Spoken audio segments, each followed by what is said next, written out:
Hey there, this is Teacher Ola Podcast, episode 160, Tag Questions, Part 2. My name's Ola and I've been teaching English since 2012. I believe you can eliminate your language blockade. You can speak English with more confidence, slay that fear and enjoy communication. Visit my website for full transcripts and worksheets to each episode. Visit my shop at teacherola.com and enjoy your journey to fluency. Happy learning! Hello there! I'm so glad you're here because today we're revisiting the topic of question tags. Before we do just that, I've got an offer. Why don't you start speaking English? Let's do it together. I've set up a challenge. It's a 5-week program to make you start speaking English. It's completely free. Every week you'll receive a short video message from me with a task. Speaking task. I'm thrilled because the first task was sent last Friday and lots of you joined. Don't worry, it's not too late to join now. Please do it because it's time you started speaking English fluently.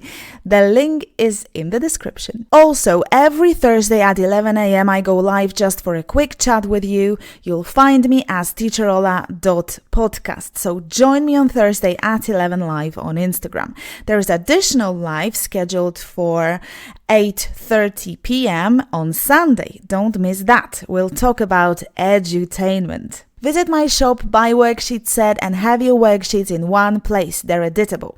They include a habit tracker. Also, check out my ebook with episode transcripts. Thanks for your patience and let's get back to the episode. Question tags.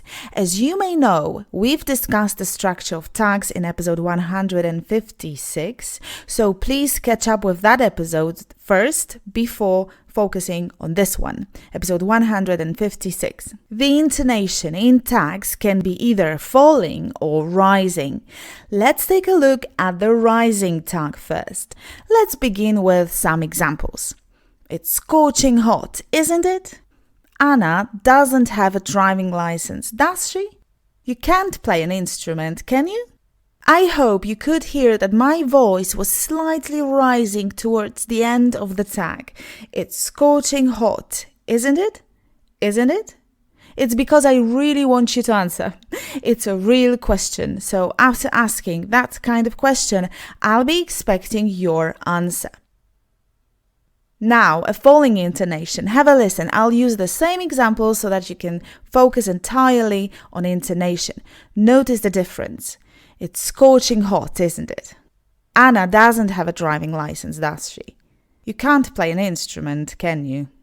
This intonation pattern indicates that the speaker is not really asking anything. If it falls, it's not a question. I'm just telling you that my statement is correct. I'm fairly sure I'm right. Listen again. One more thing. Since it's not a question, you are not expected to answer. It's scorching hot, isn't it? Anna doesn't have a driving license, does she? Can't play an instrument, can you? I might use this intonation pattern to persuade you. For example, we're going to my parents this weekend, aren't we? You see, it's non-negotiable. I'm just telling it like it is. We're going to visit my parents this weekend, aren't we? You won't forget to buy fruit, will you? You've brought my book, haven't you? In the previous episode on question tags, episode 156, I told you that we normally use a negative tag with a positive statement and the other way around, a positive tag with a negative statement. Well, it is possible to break the rule. It's English, so any rule can be broken. Hear this. A positive tag at the end of a positive statement is used to give a sarcastic comment. It might convey that we're suspicious as well. Check this example. You've done all the tasks, have you? You're familiar with our rules, are you? She believes politicians, doesn't she? You can use it to show your sincere interest as well. For instance, you've seen the new teacher, have you? Let's now talk about suggesting things with tags. After a suggestion, add a tag shall using a rising intonation, just like that. Let's go there together, shall we? I'll cook something nice, shall I? Let's begin, shall we? Imperative statements form tags using modal verbs. They can sound more or less polite, it's your choice. Have a listen. Pass me the salt, will you? Call me when you arrive, will you? Tell me when the dinner's ready, would you? Open the door for me, would you? We cannot forget to mention innit in this episode. So, innit replaces any other question tag, especially in British English, especially among younger generations. So in the first place, innit was used instead of isn't it? But now you can use it for all standard tags. For instance, it's scorching hot, innit? Anna doesn't have a driving license, innit? You can't play an instrument, innit? Innit works just like prawda? What about American English? Do they use tags? Well, they do, but it's not as common as in the UK. So Americans tend to use the word right. For instance, it's hot, right? Anna doesn't have a driving license, right?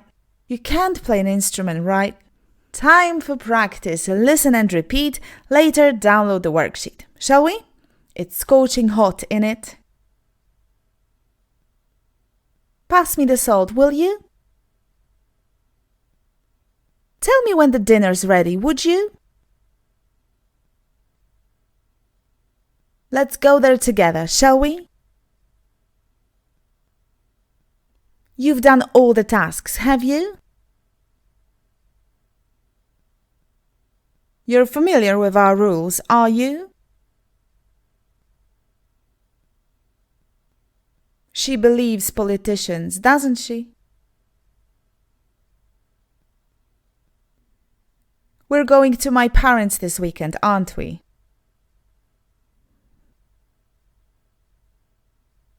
You won't forget to buy fruit, will you? You've brought my book, haven't you? Brilliant! Now go to your inbox and get the worksheet to test yourself. Translate the sentences into English. If you're not a member of Top People, download the worksheet from teacherola.com/160. By doing that, you'll become a member and receive my weekly newsletter. If you find this episode useful, tell your friends about my podcast. Thank you so much for doing so. Please rate this podcast wherever you listen, be it Spotify, iTunes, Google Podcast, or YouTube. Apparently, this will help this podcast reach more people who want to start speaking English fearlessly. Thank you so much. I'll see you next Wednesday. Happy learning, take care, stay fearless, and say it out loud. Bye!